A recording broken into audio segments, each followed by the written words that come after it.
Começa agora o programa Bem Viver, uma prosa sobre saúde, bem-estar, comida e agroecologia. Produção Rádio Brasil de Fato.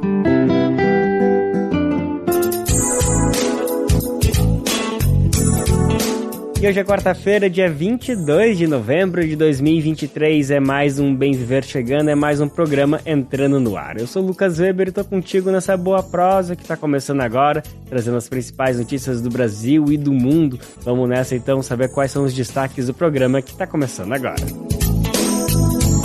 O Congresso Brasileiro de Agroecologia tá rolando e a gente vai trazer as atualizações de tudo que tá acontecendo lá no Rio de Janeiro. Entrevista com a historiadora Inaê Lopes Santos sobre a mostra Pequenas Áfricas, o rio que o samba inventou. O encontro surpresa do BRICS e as boas notícias do comércio do Brasil com a China. E a Feira Literária de Paraty, a Flip, começou hoje. Vamos saber o que vai rolar por lá. Esses são alguns, mas são vários os destaques do programa de hoje que está só começando. Antes da gente falar de todas essas notícias, é sempre bom lembrar que o horário do nosso programa é de segunda a sexta-feira, sempre a partir das 11 horas da manhã, e você pode conferir a gente pelo rádio e também pelas principais plataformas de podcast no site do Brasil de Fato, na aba rádio e por meio das rádios parceiras. O Bem Viver também é transmitido na Rádio Brasil Atual, 98,9 FM na Grande São Paulo e também pela internet, na nossa rádio web no site radiobrasildefato.com.br. E também dá para ouvir com calma, no seu jeito, a hora que você quiser. É só acessar o site do Brasil de Fato ou buscar o programa nas principais plataformas de podcast, além da super rede de rádios parceiras que retransmitem o Bem Viver em todo o país. Inclusive, falando nisso, quem quiser entrar com a gente nessa missão de colocar a voz do Bem Viver para repercutir pelo país, tá mais do que convidado, tá mais do que convidada, vai lá em radiobrasildefato.com.br e clica em como ser uma rádio parceira. Brasil de Fato, 20 anos. Apoie e lute. E a gente começa o Bem Viver de hoje diretamente do Rio de Janeiro, falando dele, do CBA, o Congresso Brasileiro de Agroecologia. O evento abriu na segunda-feira e segue até amanhã, quinta. É simplesmente o maior evento agroecológico da América Latina. E é óbvio que o Brasil de Fato, o Bem Viver, não ia ficar fora dessa, né? O nosso repórter Daniel Lamir tá lá acompanhando tudo o que acontece e vai contar pra gente um pouquinho de como que tá esse encontro. Fala aí, Dani. Tá só comendo do bom e do melhor sem veneno? Olá, Lucas. Olá, ouvintes do Bem Viver. Aqui estamos sim nos alimentando de comida boa, gostosa e limpa, viu? Ou seja, comida sem venenos, sem exploração do trabalho e com justiça social e ambiental. Para quem ficou um pouco confuso, deixa que eu explico.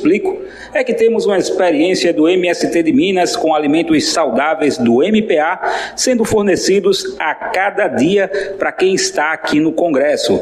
E a gente aproveita para confirmar que o CBA começou na última segunda-feira, dia 20, seguiu firme ontem e segue de pé hoje, quarta-feira. Eu estou aqui ao lado de Lorena Portela, que trabalha na vice-presidência de ambiente da Fiocruz e está na comissão organizadora do CBA. Lorena, explica um pouquinho para a gente o que é que já rolou aqui no Congresso.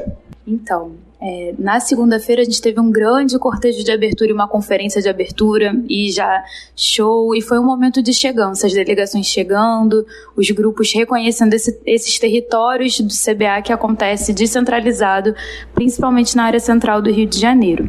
Na terça-feira a gente teve o primeiro dia, na parte da manhã, de apresentação dos resumos, dos trabalhos, das pessoas que escreveram e se inscreveram para fazer essa apresentação e compartilhar esses conhecimentos na parte da manhã. A gente também teve atividades autogestionadas, que são atividades que os espaços chamados barracões de saberes, que são uma homenagem ao Carnaval do Rio de Janeiro, que recebe essa edição do Congresso. A gente teve atividades nesses espaços, rodas de conversa nesses espaços também na parte da tarde, então dentro de uma praça pública, dentro da Fundição Progresso, e de outros pequenos espaços no centro do Rio. E as grandes conferências, então tivemos 3 conferências simultâneas às 4 da tarde, e a Feira Sabores e Saberes, uma feira nacional que reúne mais de 150 expositores do país inteiro, numa praça a Praça do Passeio Público, e também a programação cultural e artística que a gente está chamando, é a primeira edição do FACA, do Festival de Arte e Cultura da Agroecologia. Lorena, hoje, quarta-feira, a programação segue de pé, né? Hoje a gente ainda tem apresentações de trabalhos, foram quase 3.000 trabalhos, mais de 3.000 inscritos e 3.000 apresentados. Então hoje na parte da manhã tem apresentação de trabalhos, a gente segue com as rodas de conversa nos espaços descentralizados e ainda temos 3 conferências simultâneas hoje. Hoje a gente vai ter o Cultivar Direitos, Semear o Bem Viver e Outras Economias. Essas 3 conferências acontecem das 4 da tarde até as 6. Temos ainda a programação cultural espalhada ao longo do dia, no horário do almoço, a programação noturna. E é isso que espera a gente hoje, nessa quarta-feira. Bom, a programação muito diversa, não daria para a gente detalhar tudo aqui nesse momento, né? Conversinha rápida da gente, mas eu queria destacar um desses pontos, né? Uma parte da programação que já foi até citada aqui por Lorena, que é o FACA, Festival de Arte e Cultura da Agroecologia. Lorena, o que se falar um pouco mais, né, sobre esse primeiro festival, né, de arte e cultura que acontece paralelamente aqui durante o CBA? O FACA, ele acontece paralelamente, mas é fruto de um processo que atravessa o CBA, né? Então ele compõe o CBA. A gente decidiu dar esse nome para batizar nesse momento um festival, mas é fruto de uma discussão dentro da Associação Brasileira de Agroecologia que não é nova, que é experimentar, discutir, debater qual é o papel da arte dentro da agroecologia enquanto ciência, mas também identificar como os territórios estão expressando através da arte isso que a gente chama, né, e constrói a cada dia como um conceito de agroecologia. Então a gente não está reinventando nada, mas através do processo artístico, indo para além do lazer, da interatividade e reconhecendo a arte na sua centralidade de produção do conhecimento. Por isso a gente entende que é tão importante um festival com esse nome acontecendo dentro do CBA e afirmando que a arte e a cultura, elas são formas de construir conhecimento que se manifestam entre os diferentes povos e é uma forma também de resistência e de integração e de reconhecimento comum. Lorena, nós do Brasil de Fato, nós do Bem Viver, agradecemos aqui por essas palavras, né, que nos ajudam a entender um pouco mais sobre a realização desse 12º CBA. A gente que agradece, um ótimo congresso para nós. Venham para a feira é aberta, não precisa de inscrição, está valendo muito a pena vir conhecer, encontrar as pessoas e ficar junto. É isso, Lucas. A gente fica por aqui e trazendo mais informações na página brasildefato.com.br, aqui no Bem Viver e também na Rádio Agência Brasil de Fato. É contigo. Valeu demais, Daniel Amir, nosso repórter enviado especial para o CBA, o Congresso Brasileiro de Agroecologia. O evento começou na segunda-feira e segue até amanhã. Olha só que bacana essa notícia. Um júri do Missouri, nos Estados Unidos, condenou a multinacional alemã Bayer a pagar 1,5 bilhão de dólares, cerca de 7,6 bilhões de reais, a 4 pessoas que alegaram que o herbicida da empresa chamado Roundup, a marca comercial do glifosato, causou lesões e doenças, incluindo câncer. As informações são da agência Reuters. Trata-se da 4ª derrota consecutiva da companhia, que divulgou em comunicado após a sentença, afirmando que teria argumentos sólidos, isso aspas da Bayer, para rebater as acusações em recurso na justiça estadunidense. Bom, as 4 pessoas afetadas pelo herbicida foram diagnosticadas com linfoma não Hodgkin. Racismo em pauta. É comum a gente ouvir a expressão cabelo ruim quando alguém se refere ao cabelo afro, devido à sua textura crespa. A ideia vem da cultura de que bom é ter cabelo liso, mas além de equivocado, esse é um termo muito racista, que prejudica a autoafirmação da estética negra. Em vez de cabelo ruim, fale cabelo crespo ou cacheado. Racismo em pauta. Uma campanha Senado Federal. Mudando de assunto, recentemente inaugurou a exposição Pequenas Áfricas, o Rio que o Samba Inventou, lá no Instituto Moreira Salles, em São Paulo. Como o nome já induz, é uma mostra que conta como o samba influenciou e segue influenciando na construção do Brasil, especialmente no Rio de Janeiro. Mas a proposta da exposição é mostrar para o público as pequenas Áfricas que existem em todas as partes do país. A curadoria é de Luiz Antônio Simas, Vinícius Natal, Angélica Ferrarese e Inaê Lopes Santos. E foi com ela, com a Inaê, a historiadora de mão cheia, principalmente quando o assunto é história negra, que eu tive o prazer de conversar. Ela é focada em temas como escravidão moderna e relações étnico-raciais nas Américas. Inaê Lopes Santos é autora do livro Racismo Brasileiro e também de História da África e do Brasil Afrodescendente. Vamos conferir agora esse papo que eu tive com ela. Professor, antes de começar a conversar sobre tudo isso que eu estou bem ansioso de te ouvir, eu queria só te cumprimentar, agradecer pela disponibilidade. Estou feliz demais de ter essa oportunidade de conversar contigo, viu? Eu que agradeço o convite, Lucas. É um prazer enorme estar aqui com você. Perfeito. Professora, para começar, eu queria ouvir um pouquinho sobre essa construção coletiva da mostra, essa curadoria de 4 pessoas. Queria saber se tu já teve essa experiência, porque eu tenho certeza que gera muitas oportunidades, porque mais pessoas pensando, mas também imagino que deve ter alguns debates ali, algumas divergências, para, enfim, fechar aí toda a concepção. É óbvio que é um assunto que interessa a todo mundo, que deve ter uma opinião muito parecida sobre o assunto, né? Porque tem um plano de fundo muito semelhante, mas, de qualquer forma, queria te ouvir um pouquinho como foi esse processo, como que foi todo esse mapeamento de tudo que deveria estar nessa mostra, que poderia ser eterno, né? Poderia falar de muita coisa, mas vocês fecharam ali num quadrado de 30 anos, mais ou menos, debatendo isso que é eterno, que é o samba brasileiro, especificamente no Rio de Janeiro. Bom, na verdade foi uma experiência muito interessante, porque ela foi muito menos divergente, muito mais propositiva do que até poderia ser, né? Tendo em vista que somos 4 curadores, então o convite foi feito pela equipe do IMS, pelo Paulo Pires, a Raquel Valença e a Bia Paes Leme, desculpa. Eles fizeram esse convite para mim, para o Vinícius, para o Simas e para a Angélica, mais ou menos com um recorte previamente estabelecido, tanto do tema samba, quanto de uma abordagem que pensasse o território das pequenas Áfricas, né? Quer dizer, da pequena África do Rio de Janeiro, e depois ganhou uma dimensão no trabalho em conjunto de pensar pequenas Áfricas para o restante do país. Para mim foi uma experiência super enriquecedora, sobretudo porque eu tenho uma atuação, eu acho que essa foi uma escolha feliz da equipe do MS, né, ao pensar nós 4 como curadores, porque nós todos trabalhamos com a pequena África no Rio de Janeiro, com a questão racial, mas cada um de uma perspectiva específica, né?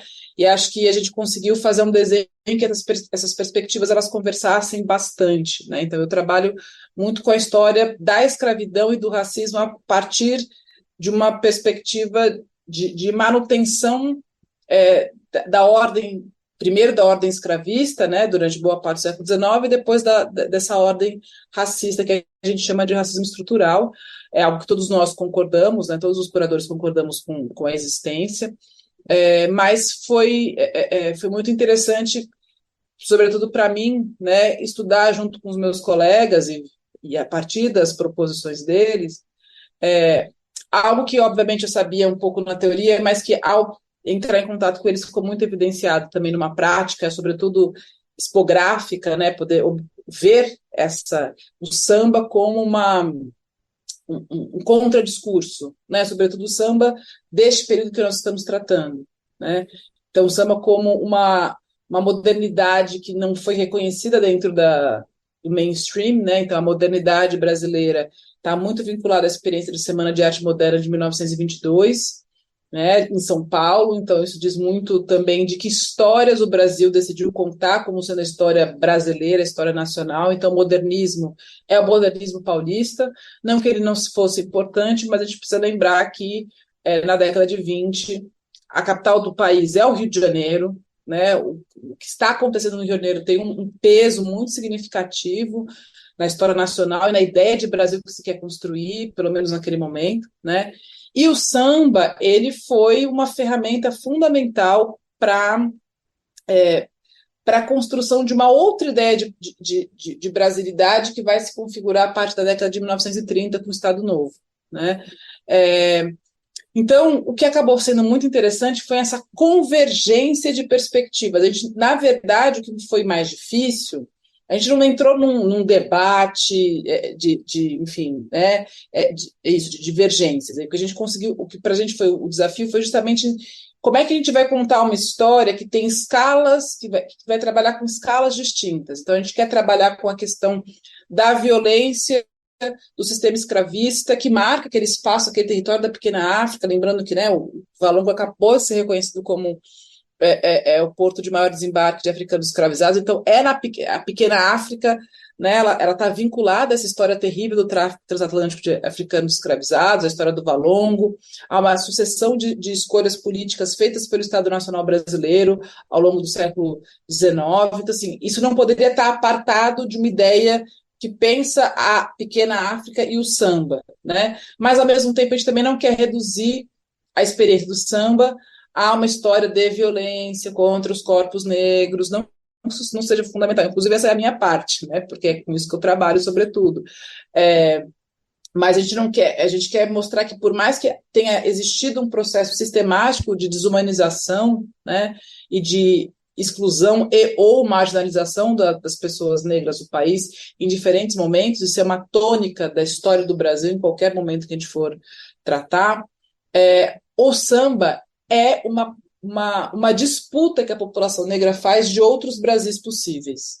É isso que a gente tentou mostrar, né? Então, esses jogos de escala. Então, tem uma perspectiva macroestrutural, é com ela, inclusive, que a gente começa, né? Mostrando que ali tem a monotipia do Carlos Vergara, do Valongo. Então, a gente também fez uma escolha em não apresentar a escravidão a partir de corpos negros sendo chicoteados, né, de uma violência que já está meio introjetada na nossa ideia do que foi escravidão e que também acaba reforçando algumas estereotipias. Então a gente tentou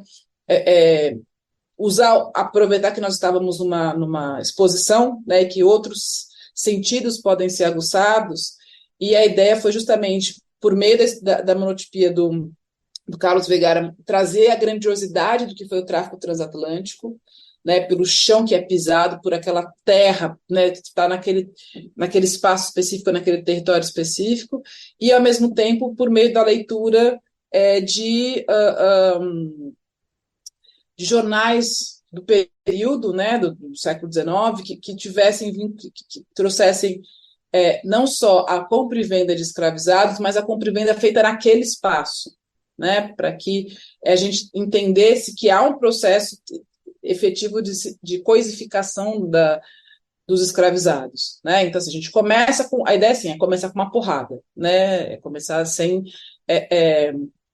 ser muito simpático, porque a história do Brasil não é simpática, e é muito frequente que a história do samba seja utilizada para reforçar uma ideia da democracia racial, né, de uma história tranquila, no final tudo acaba em samba, mas para acabar em samba teve que começar de algum lugar, e a gente quis trazer esse começo, né, que é a história da escravidão, e uma história da escravidão negra do Brasil, né, que também está vinculada a uma dimensão pouco tratada, até mesmo pelos especialistas, pelos historiadores, de uma maneira geral, do escravizado e da escravizada como sujeitos, não só como sujeitos históricos, mas como trabalhadores do país. Essa também foi uma coisa que a gente concordou relativamente rápido, né? A história do samba também é uma história do trabalho no Brasil, seja dos trabalhadores escravizados, livres e libertos, que, enfim, criaram o samba, né? E também dos próprios sambistas, né? Porque ainda temos também essa mácula, né, essa ideia equivocada de que samba é quase coisa de vagabundo, né, que samba não é trabalho, que samba é só lazer. Então, o material que o IMS tinha, né, tem na sua coleção, e as buscas que foram feitas a partir dessa perspectiva, foram fundamentais para reforçar essa ideia desses homens, que são na sua imensa maioria negros, né, e algumas mulheres também, mas tem uma questão de gênero que obviamente também atravessa a exposição por conta deste recorte, sobretudo nesses primeiros anos da década do século XX. A gente tem uma predominância de um protagonismo de homens negros, né, algo que também não revelava, né, subtraía não é o termo correto, mas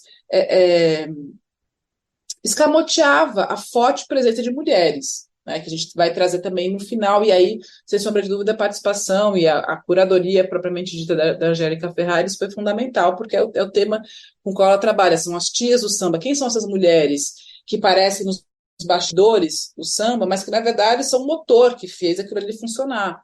Né, a história do samba está vinculada a histórias dessas mulheres, dessas tias, as famosas tias baianas que vieram de Salvador, tia Ciata, tia, né, Aninha, enfim, e que a partir dos seus quintais o samba foi podendo ser experimentado. Então, né, os sambistas, eles são os filhos, os netos, os sobrinhos dessas mulheres que continuam trabalhando até hoje no samba, né?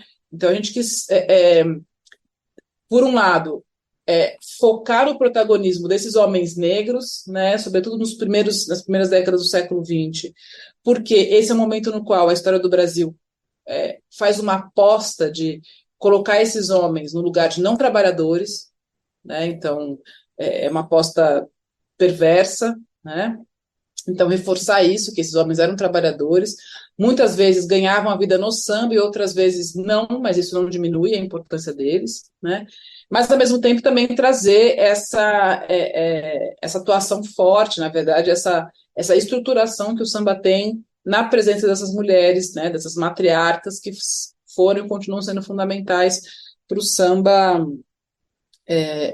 existir.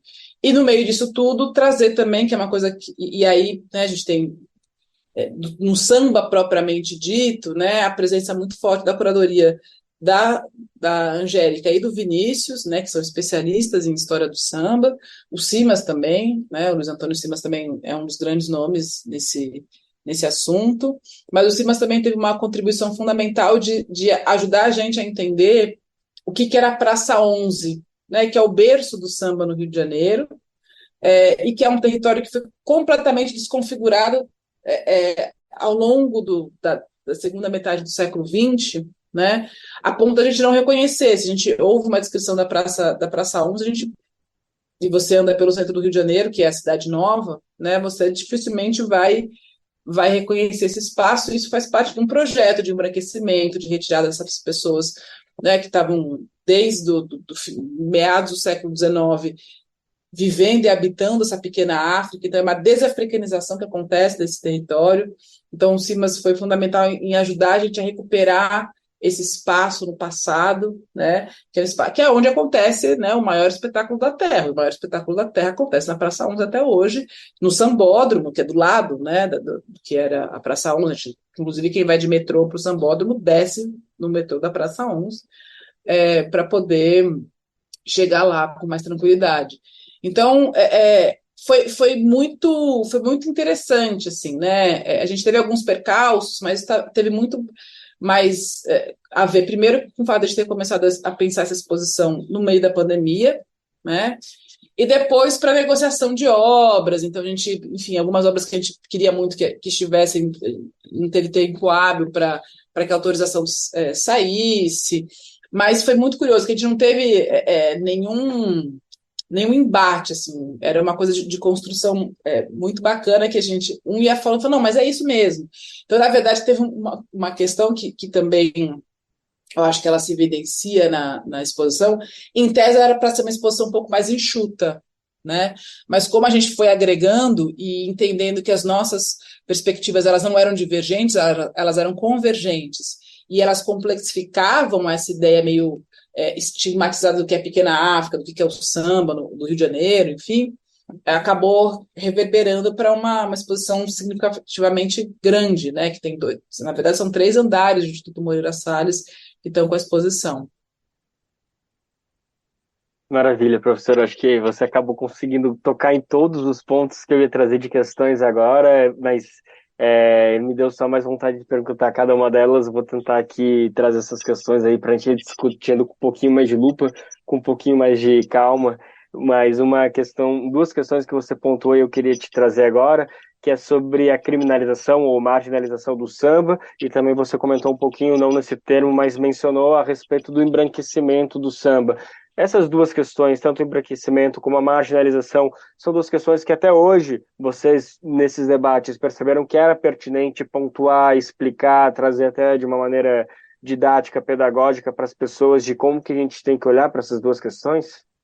Sem dúvida, né? A gente não pode. A gente pensou essa exposição justamente para tensionar essa ideia tanto da Semana de Arte Moderna, né, de 22, de um modernismo como se o samba fosse arcaico, né? Porque se você coloca como sendo moderno, só que acontece em São Paulo na Semana de Arte Moderna, o que está acontecendo no Rio de Janeiro, que é um polo político, cultural, social e econômico também fundamental, talvez mais importante do que São Paulo nesse momento, e olha que eu sou paulista falando, né?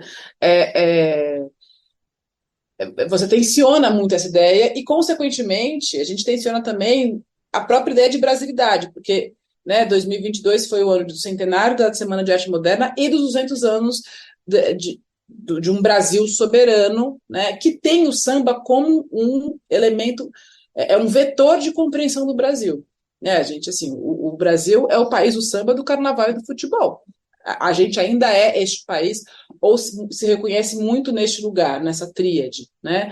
Então, na verdade, o que a gente tentou fazer foi justamente complexificar e historicizar isso, porque a história do samba, assim, o samba tem vários momentos, né? Então, no primeiro momento, ele não é bem-vindo, nem muito bem visto, porque ele é uma manifestação, acima de tudo, africana, ou afro-brasileira. Então, a africanidade, ela está evidenciada nos instrumentos, né? Não só na própria presença de africanos e dos seus filhos, né, diretos, como sambistas, na relação que é indissociável do samba com as religiões de matriz africana, sobretudo com o candomblé, que né, se organiza no Rio de Janeiro. E isso era muito mal visto quando o samba nasce, né? Por isso que ele também é uma contra-narrativa, em alguma medida, de uma ideia de Brasil da Primeira República, né? A Primeira República não quer o samba. A Primeira República não reconhece o samba como essa expressão que pode ser entendida como tipicamente brasileira, porque a Primeira República tem como maior política pública embranquecer e desafricanizar a população brasileira. Esse é o objetivo maior. É o que justifica ideologicamente, inclusive, todo o movimento de imigração para o Brasil, né? Junto com um outro argumento que é muito perverso, que é esses egressos do cativeiro, eles não são afeitos ao trabalho. Então, a ideia do samba com a ideia do vagabundo, do crime, ela se organiza nessa Primeira República, né, que é quando o samba nasce. Agora, a força do samba é tamanha e a sua capilaridade é de uma dimensão de fato impressionante, que faz com que na década de 30, a partir, né, do Estado Novo, enfim, seja impossível não negociar com essa manifestação cultural, né? E aí ela é de alguma maneira cooptada pelo Estado brasileiro, né? E há uma percepção sofisticada de parte dos sambistas a necessidade de dialogar com esse Estado que agora deixa de criminalizar o samba e quer entendê-lo e quer abraçá-lo, mas obviamente ainda numa perspectiva abertamente racista, né? Enfim, então tem a preocupação do Paulo da Portela com a vestimenta, então os sambistas têm que andar muito bem vestidos, porque eles são trabalhadores, porque eles têm que entender, né, como sujeitos de bons costumes, né? E isso é muito forte, mas ao mesmo tempo é uma estratégia de luta desses homens para fazer valer o seu espaço, né, a sua experiência, que é uma experiência de sociabilidade, família, constituição de família, trabalho, lazer e forma de fazer política. Então, eu acho que se tem uma máxima, talvez, da exposição, é mostrar como é que o samba se constitui como uma forma de fazer política no Brasil.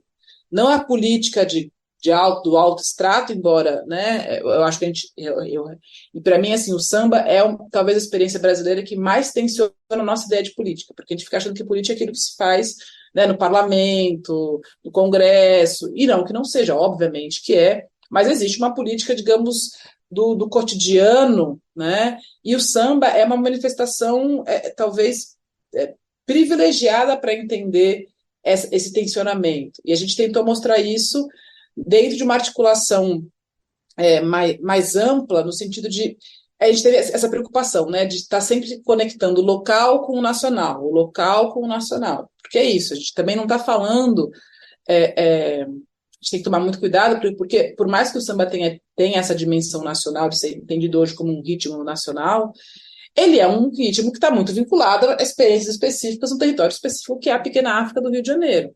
Né? Então, o que acontece no Rio de Janeiro não acontece em Minas Gerais, não acontece na Bahia, não acontece no Pará, não acontece no Rio Grande do Sul. Então a gente teve essa preocupação também, que acho que é uma concordância de todos nós, dos curadores, de entender que o Brasil é um país muito mais complexo, né, do que essas estereotipias deixam imaginar.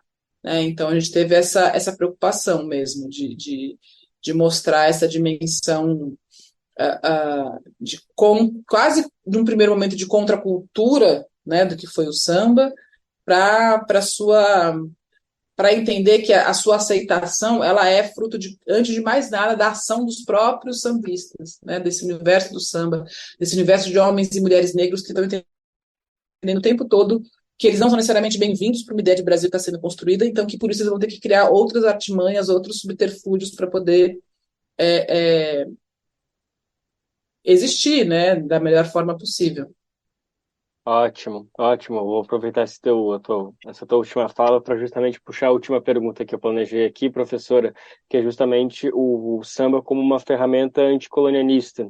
Você acha que ele nasceu com isso, e não necessariamente que as pessoas tiveram esse entendimento, esse conceito, até porque acho que é um conceito mais recente do que propriamente esse princípio do samba no Brasil, mas a mentalidade era a mesma? Ou se não era naquela época, hoje é? Enfim, como que você enxerga o samba dentro dessa possibilidade, desse conceito aí que vem se transformando? Olha, eu acho que o samba nasce sendo uma manifestação afro-brasileira, que se reconhece nesse lugar. E ser isso, no final do século XIX e começo do século XX, é ser contra o sistema político que estava sendo organizado. Né? Então, é isso, acho que a gente não pode chamar de decolonial, porque não há por parte desses sambistas, uma consciência, nem é a palavra adequada, mas a questão está colocada de outra maneira. Né? A questão é uma experiência que está recuperando saberes, experiências, vivências, relações que dizem respeito à África no Brasil, né? E uma África no Brasil que, obviamente, é organizada pela experiência da escravidão e do racismo. Então, é aí que nasce o samba. Agora, o samba, ele, por ter essa origem, ele foi obrigado a negociar o tempo todo. Né? A história do Brasil é uma história sempre de negociação e conflito. Né? Então, e acho que o samba não foi diferente. Né? Então, há também uma compreensão por parte dos sambistas, como eu comentei, do que é necessário ser feito para que esse ritmo deixe de ser um tema das páginas de polícia, né, das colunas que falavam sobre crimes, para virar o que virou, né? Inclusive com críticas que são pertinentes. Assim, a aceitação do samba passa necessariamente pela desafricanização do samba, por retirar esse elemento negro também. Né? Quando você nacionaliza, e o samba é a grande experiência do Estado Novo, ao nacionalizar o samba, você está partindo de uma ideia equivocada de que o Brasil é um só, e não é. Do ponto de vista de origem, do ponto de vista racial, do ponto de vista social. Então, o samba ele foi disputado, né? E continua sendo, né? A gente tem uma presença hoje, do ponto de vista da organização política de escolas de samba do Rio de Janeiro, né, por exemplo, uma forte presença de homens brancos, né, que não necessariamente diz respeito a experiências originárias. Embora alguns até sejam descendentes diretos de pessoas negras importantes do samba, há uma instrumentalização, sem sombra de dúvida. Quando vira nacional, quer dizer que, em tese, todo mundo sempre foi bem-vindo no samba, né? Mas há um aparelhamento do samba, sem sombra de dúvida, mas esse aparelhamento também tem que ser lido também como uma forma de resistência dessa população negra para a sua existência material mesmo. Não é só porque samba era bom de ser tocado, não, é porque essas pessoas viviam vendendo samba. Era samba que colocava comida na casa de muita gente, né? Então, eu não chamaria de decolonial, mas eu acho que a gente tem que reforçar isso. É uma experiência positiva de matriz africana que está disputando o sentido de brasilidade. Isso o samba foi desde o começo, um espaço de disputa de brasilidade.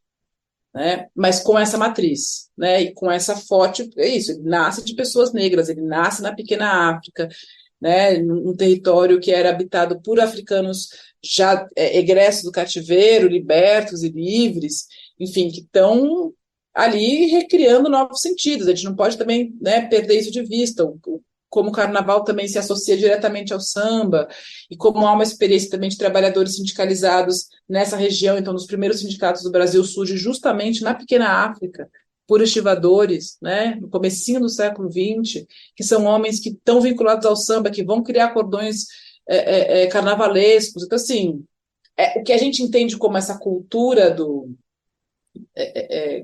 só festiva, não que ela não fosse festiva, né, mas a festa também é uma forma de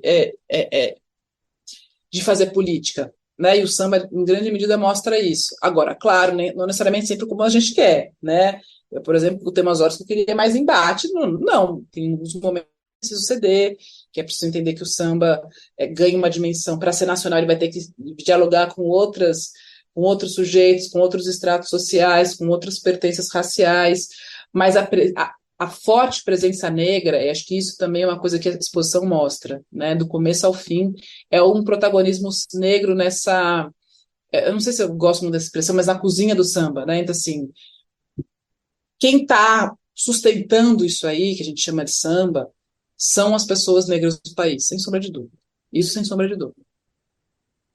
Sendo, embranquecendo, não embranquecendo, né, a ideia, porque você não embranquece o samba, você embranquece a ideia do samba, que na verdade é algo que o Estado Novo faz, né? O Estado Novo entende que você não pode fazer, quer dizer, não há como fazer o que a Primeira República queria, que era embranquecer a pele das pessoas do Brasil. Então, o que o Estado Novo aposta? Em embranquecer uma ideia de Brasil. E é justamente nesse momento que o samba é utilizado pelo Estado Novo para fazer isso.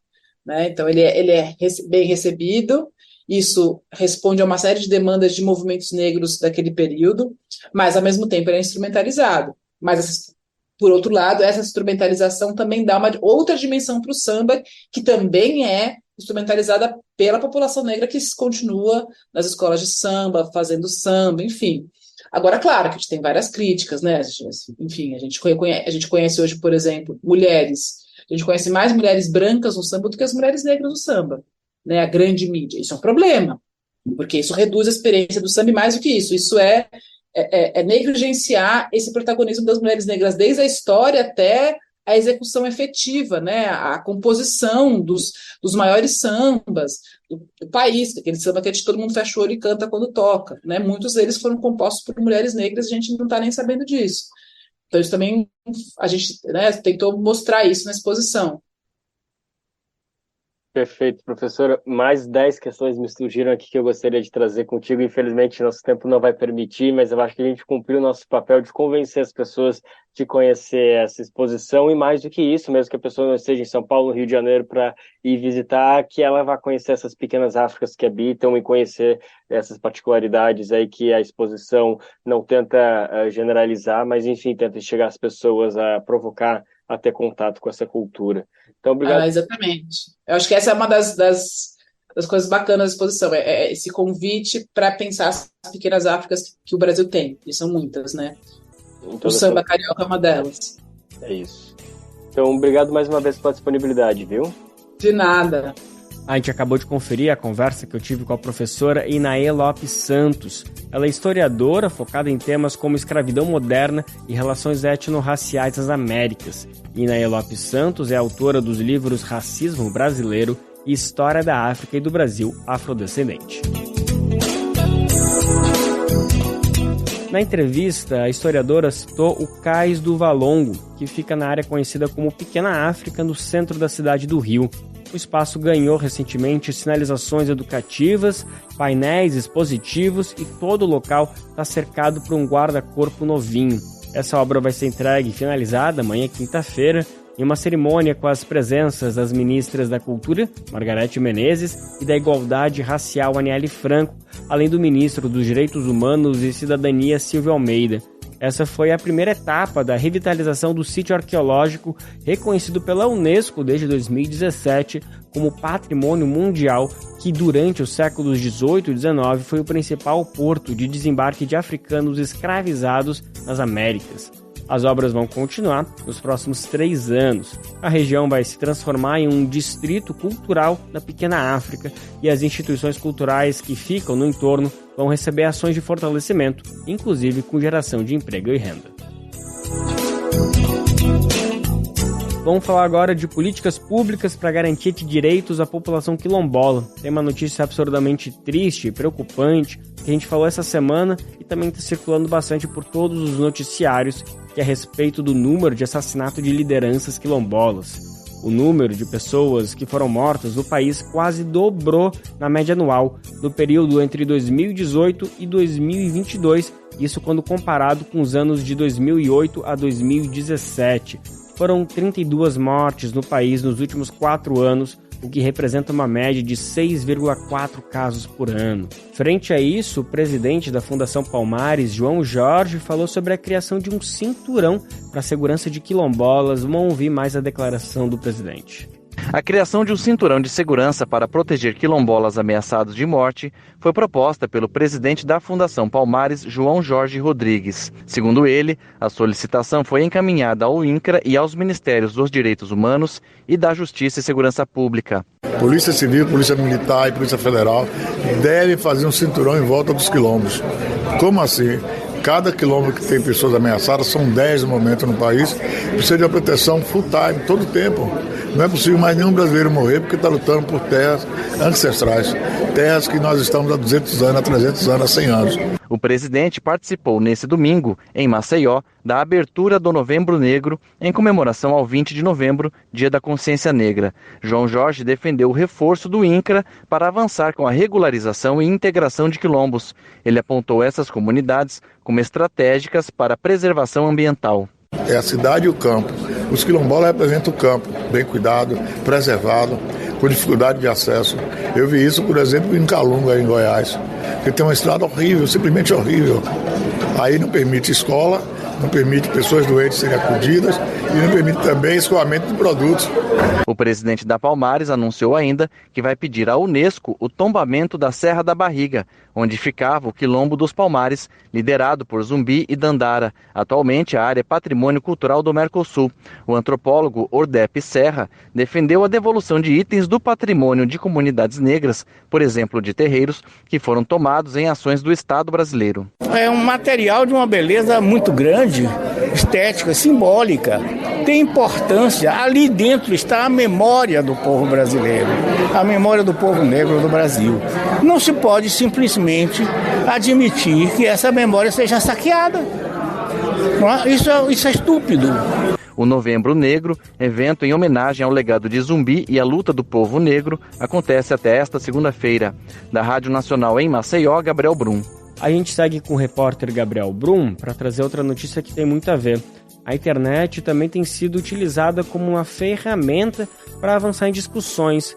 Alguns influenciadores negros e negras usam as redes sociais para ajudar, por exemplo, no letramento antirracista. A gente vai conhecer algumas dessas iniciativas agora na reportagem. A cultura e as demandas da população negra são amplificadas nas redes sociais. São as vozes mais jovens reforçando essa discussão. A influenciadora digital e cyberativista Andressa Cat tem 5 milhões de seguidores no TikTok, uma das redes mais populares. Ela acredita que a internet tem o poder para alcançar a juventude. A internet alcança o preto periférico, alcança a mulher preta, a mãe solo, alcança todo mundo, mas a gente tem que ser incisivo, tem que ser um trabalho constante. A gente não pode simplesmente relaxar e achar, não, a internet está entregando, não, é assim. É todo dia sentar, gravar o conteúdo. A ciência é o foco do conteúdo publicado pela Cananda Heller nas redes sociais. Para ela, o ensino formal não mostra o potencial da comunidade negra na produção científica. Então eu fiz esse movimento na internet é justamente de criar referências para as gerações que estão vindo, para as que estão agora, para as que estão para além de mim.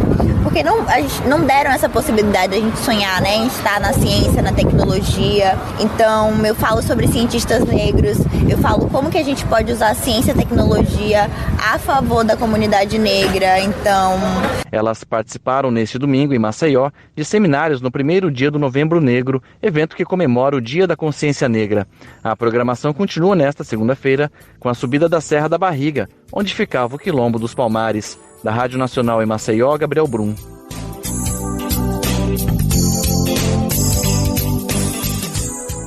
A Comissão de Assuntos Econômicos, o CAI, do Senado adiou para hoje, quarta-feira, dia 22, a votação de 2 projetos considerados fundamentais pelo governo para garantir aumento na arrecadação. A gente está falando da regulamentação das apostas esportivas e a taxação de investimentos no exterior dos chamados super ricos. A princípio, essas 2 pautas teriam sido votadas ontem pela comissão terça-feira, mas acabou ficando para hoje. A aprovação dos 2 textos é o último passo antes da votação no plenário do Senado e os 2 projetos de lei foram enviados pelo governo federal e já passaram pela Câmara dos Deputados. Bom, o projeto sobre a tributação dos super ricos prevê a criação ou elevação de alíquotas incidentes sobre fundos de investimentos como um único cotista, o chamado fundo exclusivo, ou aplicação em offshores, que são empresas no exterior que investem no mercado financeiro. A previsão é de que no próximo ano o governo vai poder arrecadar 700 milhões de reais com a taxação dos mercados de apostas esportivas online e cerca de 20 bilhões de reais apenas com a taxação de offshores e dos fundos. Olha só isso, sabia que as previsões de negócio com a China têm surpreendido até o próprio governo? O número mais atualizado dá conta que basicamente 500 bilhões de reais, ou seja, meio trilhão, só de exportações para o país asiático, tudo isso do Brasil. É simplesmente o maior valor que o país já comercializou com qualquer outra nação do mundo, incluindo a China. Eu vou trazer mais informações sobre essa boa notícia para o Brasil. As exportações do Brasil para a China em 2023 podem alcançar o valor histórico de 100 bilhões de dólares. Quase 500 bilhões de reais, montante inédito, mesmo levando em conta a comercialização com outros países do globo. O dado divulgado pelo jornalista Cis Moreira, no Valor Econômico, surpreende até a própria equipe econômica do governo, que previa um teto de até 90 bilhões de dólares de envios brasileiros para a China. No ano passado, as exportações foram de 89 bilhões de dólares ao país asiático, o que significou 26% de todas as vendas internacionais do Brasil em 2022. Caso se concretize as vendas de quase meio trilhão de reais, 30% de todo o comércio brasileiro terá como destino a China neste ano. Em 2014, esse percentual era de 18%. Além da soja, minério e petróleo, a chegada do milho na cartela de negócios impulsionou a relação comercial entre os 2 países. Em outubro, o Banco da China-Brasil anunciou um feito inédito, que foi a primeira transação completa entre uma empresa brasileira e uma chinesa, utilizando apenas reais e yuans. De acordo com a instituição financeira chinesa, a operação foi efetuada entre os meses de agosto e setembro e tratou-se de um negócio de exportação de celulose da Eldorado Brasil, empresa de São Paulo com representação em Xangai. Mais recente, outro movimento inédito concretizou mais um passo na reaproximação da China e Brasil.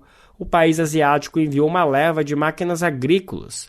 Equipamentos como microtratores, colheitadeiras, semeadeiras e plantadeiras terão como destino áreas produtivas da agricultura familiar no Ceará, Maranhão, Paraíba e Rio Grande do Norte. São cerca de 30 máquinas que poderão ser utilizadas em 20 tipos de cultivos em áreas que incluem assentamentos do MST, o Movimento dos Trabalhadores Rurais Sem Terra, e de outras organizações da agricultura familiar, como o Sindicato dos Trabalhadores e das Trabalhadoras Rurais em Apodi, no Rio Grande do Norte. De São Paulo, da Rádio Brasil de Fato, com informações da redação, locução Lucas Weber.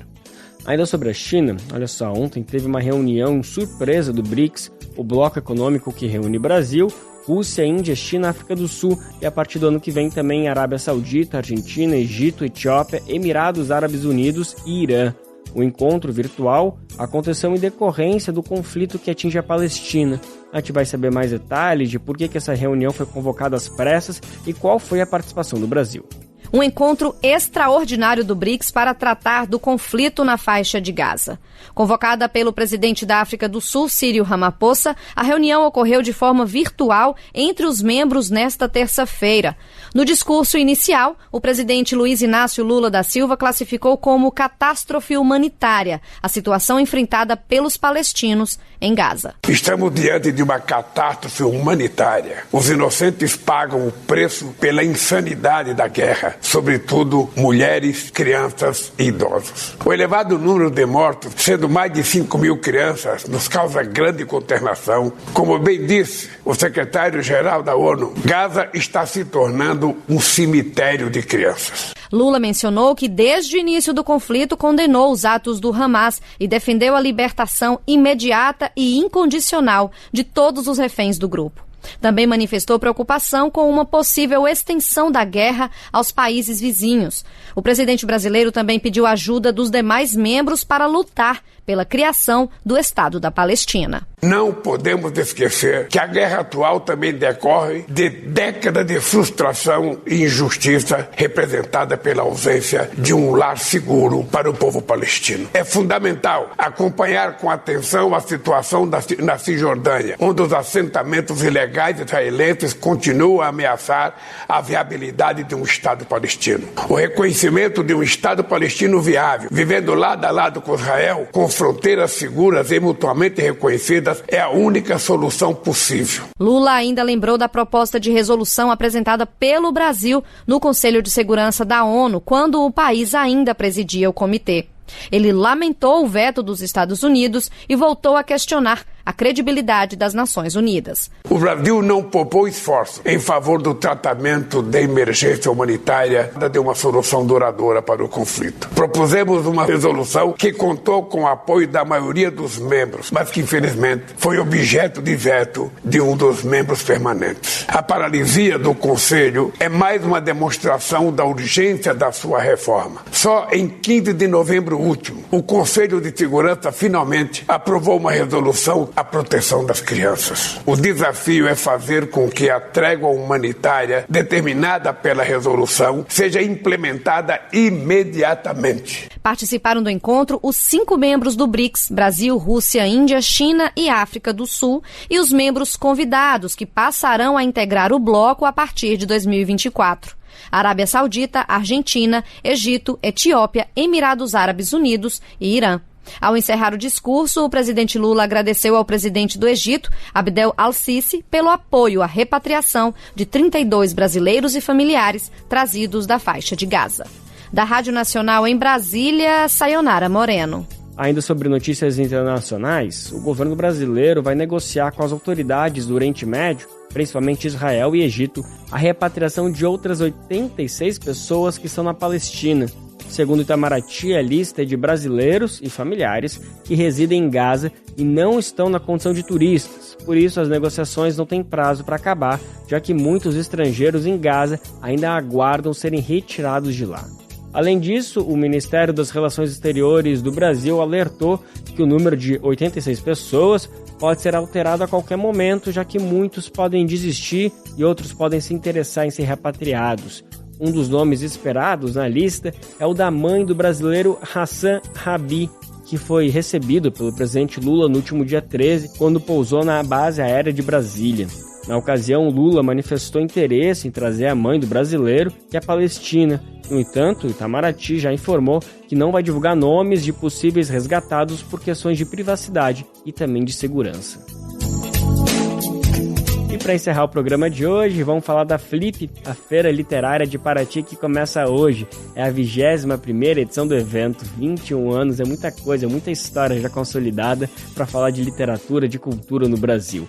Nesse ano são 38 autores convidados, sendo 28 mulheres. Bacana demais essa ação da Flip, né? Vamos saber mais informações, quem conta pra gente é Solimar Luz. Começa nesta quarta-feira com o show de Adriana Calcanhoto, a 21ª edição da Flip, Festa Literária Internacional de Paraty.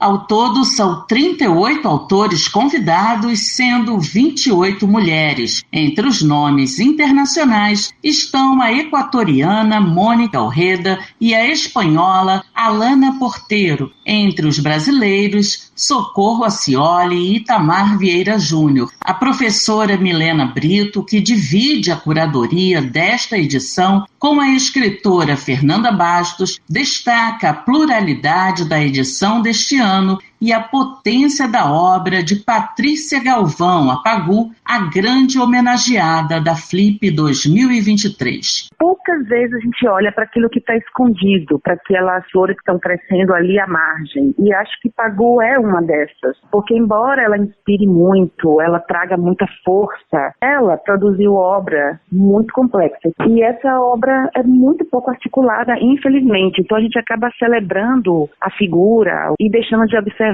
o que está mais relevante para a gente, é aquilo que mantém, de alguma maneira, essa pulsação de vida transgressora que, sim, foi importante e única. Outro nome apontado por ela é o poeta Augusto de Campos, que será o artista em destaque.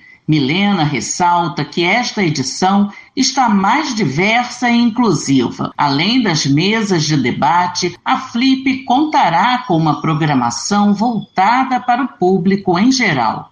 Vai ter muita poesia boa do Brasil todo, porque a gente tem